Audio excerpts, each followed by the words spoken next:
Just the Way You Are by Max Lucado. Illustrations by Sergio Martinez.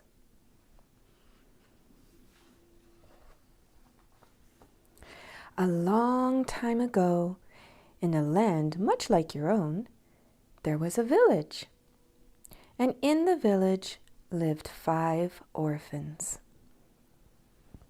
A lonely family of fatherless children.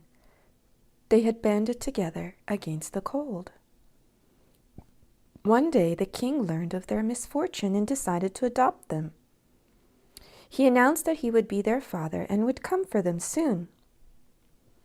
When the children learned they had a new father, and their father was the king, and that the king was coming to visit, they went wild with excitement. When the people of the village learned that the children had a father, and their father was the king, and that the king was coming to the village, they were excited as well. They went out to see the children and told them what to do. "You need to impress the king," they explained. "Only those with great gifts to give will be allowed to live in the castle." The people didn't know the king. They just thought that all kings want to be impressed. So the children began preparing gifts to offer the king. They worked long and hard to be sure the king would approve. One of the children, who knew how to carve, decided to give the king a wonderful work of wooden art.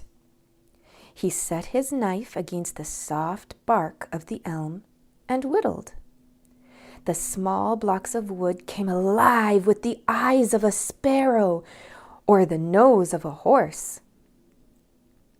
His sister decided to present the king with a painting that captured the beauty of the heavens, a painting worthy to hang in his castle. Another sister chose music as her way to impress the king. For long hours, she practiced with her voice and mandolin. Village people would stop at her window and listen as her music took wings and soared. Yet another child set out to turn the king's head with his wisdom. Late hours would find his candle lit and his books open. Geography, math, chemistry. The breadth of his study was matched only by the depth of his desire. Surely a king would appreciate all his knowledge. But there was one sister who had nothing to offer. Her hand was clumsy with the knife, her fingers stiff with the brush. When the little girl opened her mouth to sing, the sound was hoarse. She wasn't much of a reader. She believed she had no talent, and she believed she had no gift. All she had to offer was her heart, for her heart was good. She spent her time at the city gates, watching the people come and go.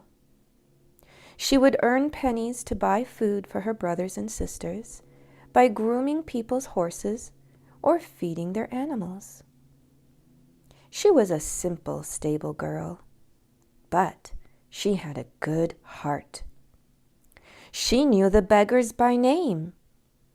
She took time to pet each dog. She welcomed home the travelers and greeted the strangers. "How was your journey?" she would ask. "Tell me what you learned on your visit. How is your husband? Do you enjoy your new work?" She was full of questions for people because her heart was big and she cared about people. They were all the same to her, the beggars and the rich. She cared for all of them, just the way they were. But since the little girl thought she had no talent and no gift, she was afraid that the king would be disappointed. She remembered the villagers' advice and set her mind about the task of making a gift for the king. She took a small knife and went to her brother, the carver. "Could you teach me to carve?" she asked. "Sorry," the young craftsman responded, without looking up. "I've much work to do. I haven't time for you. The king is coming, you know." The girl put away her knife and picked up a brush. She went to her sister, the artist. She found her on a hill painting a sunset on a canvas. "You paint so beautifully," said the girl, who had no gift but a big heart. "I know," the painter answered. "Could you share your gift with me?" "Not now," the sister responded, with eyes on her palette. "The king is coming, you know." The girl with no gift then remembered her other sister, the one with the song. "She will help me," she said. When she arrived at her sister's house, she found a crowd of people waiting to listen to her sister sing. "Sister," she called. "Sister, I've come to listen and learn."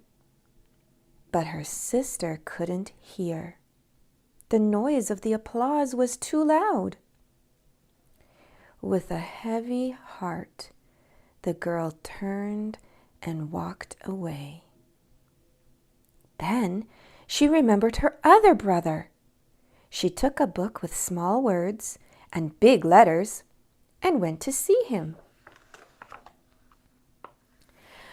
"I have nothing to offer the king," she said. "Could you teach me to read so I might show him my wisdom?" The young sage-to-be didn't speak. He was lost in thought. The child with no gift spoke again. Could you help me? I have no talent." "Go away," said the scholar, scarcely moving his eyes from the text. "Can't you see I'm preparing myself for the coming of the king?" And so the girl went away sadly. She had nothing to give. She returned to her place at the city gates and took up her task of caring for people's animals.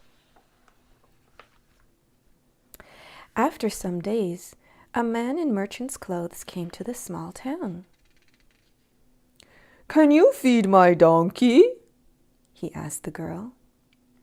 The orphan jumped to her feet and looked into the brown face of the one who had traveled far. His skin was leathery from the sun, and his eyes were deep. His kind smile warmed the girl's heart. "That I can," she answered eagerly, leading the animal to the trough. "Trust him to me. When you return, he will be groomed and fed." "Tell me," she asked as the donkey drank, "have you come to stay?" "For a while. I am looking for someone." "Are you weary from your journey?"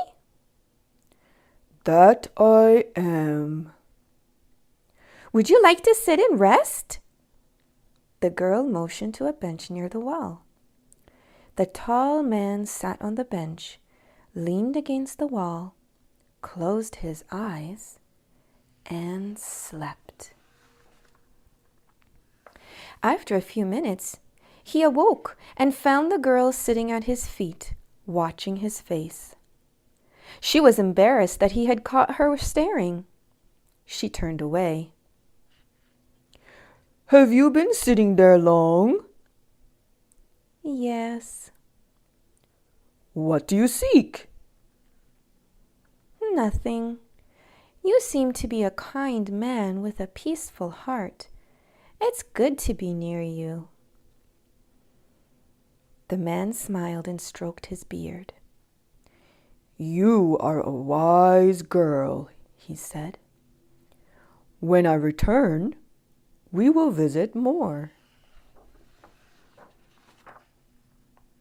The man did return, quite soon. Did you find the ones you were seeking? The girl asked. I found them, but they were too busy for me.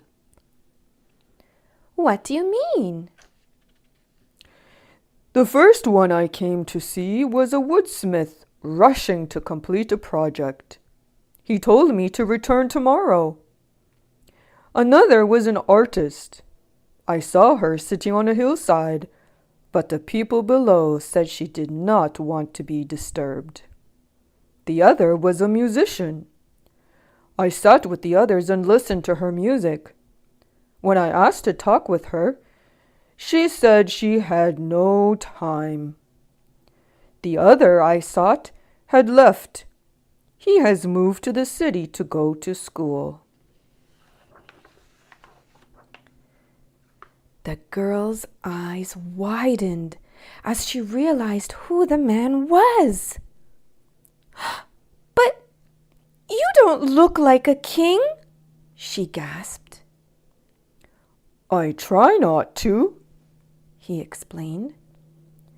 Being a king can be lonely. People act strangely around me. They ask for favors. They try to impress me. They bring me all their complaints. But isn't that what a king is for? Asked the girl. Certainly, responded the king. But there are times when I just want to be with my people. There are times when I want to talk to my people, to hear about their day, to laugh a bit, to cry some. There are times when I just want to be their father.